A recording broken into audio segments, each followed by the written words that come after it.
Fellow Ugandans, as you are aware, Kenya and Uganda set out to develop a standard gauge railway system from Mombasa to Kampala via Nairobi, Kisumu, under the auspices of the Northern Corridor Infrastructure Project.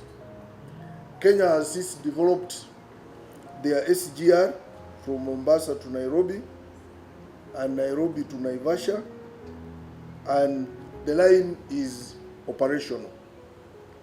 And Uganda is now in the process of developing its SGR from Malaba to Kampala, the eastern route. But obviously, it will also, at another point, develop that one from Malaba to the north, Pakwach, and then from Kampala to Kasese, then Vihanga to Muko, and then Kasese to the DR Congo border. So Cabinet on Monday 29th July 2024, among other things, received a report from the Ministry of Works and Transport about the progress and future outlook of the standard gauge rail project in Uganda. And the initiative, developed under the auspices of the Northern Corridor Infrastructure Project Protocol and guided by Cabinet directives, presents a critical step towards unlocking economic growth and fostering a conducive investment environment for the local and foreign stakeholders.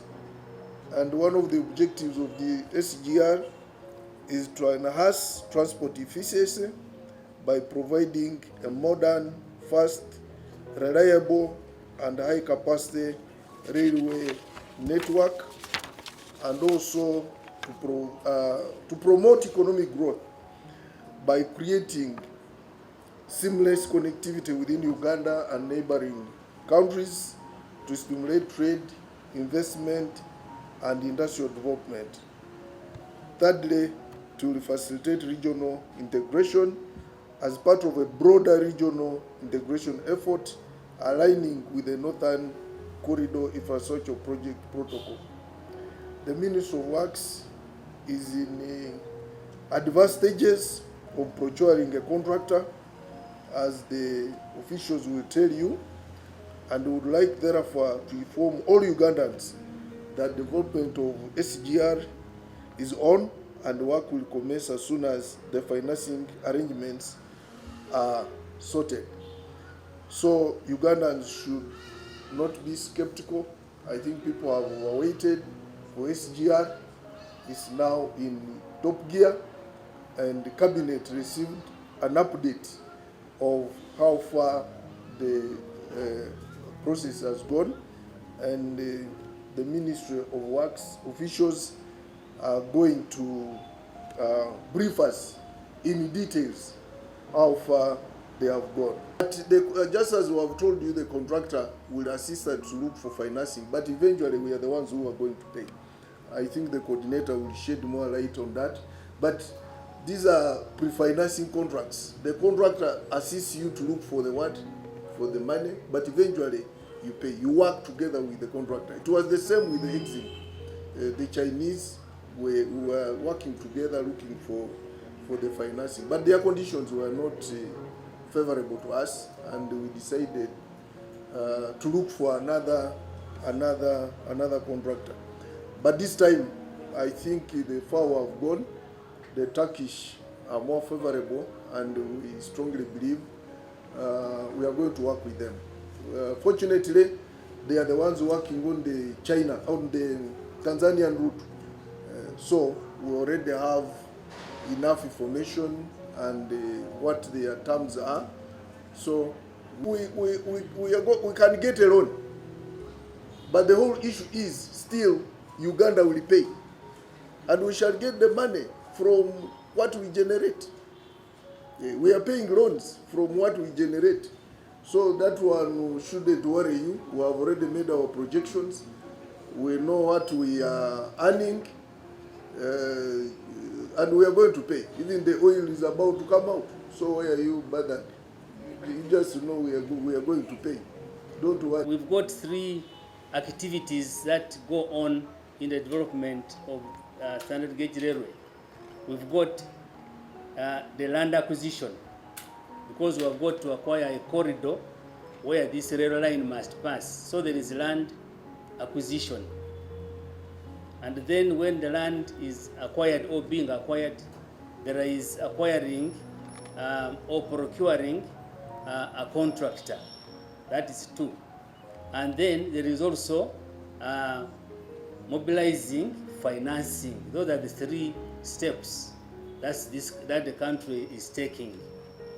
On land acquisition, we are supposed to acquire land from Malaba through 11 districts, through the Busoga, Jinja, Buikwe, Mukono, up to Kampala. How far have we gone, or are we doing anything? Yes. The total distance that we are acquiring for the corridor is 230 kilometers straight, what we call the main line.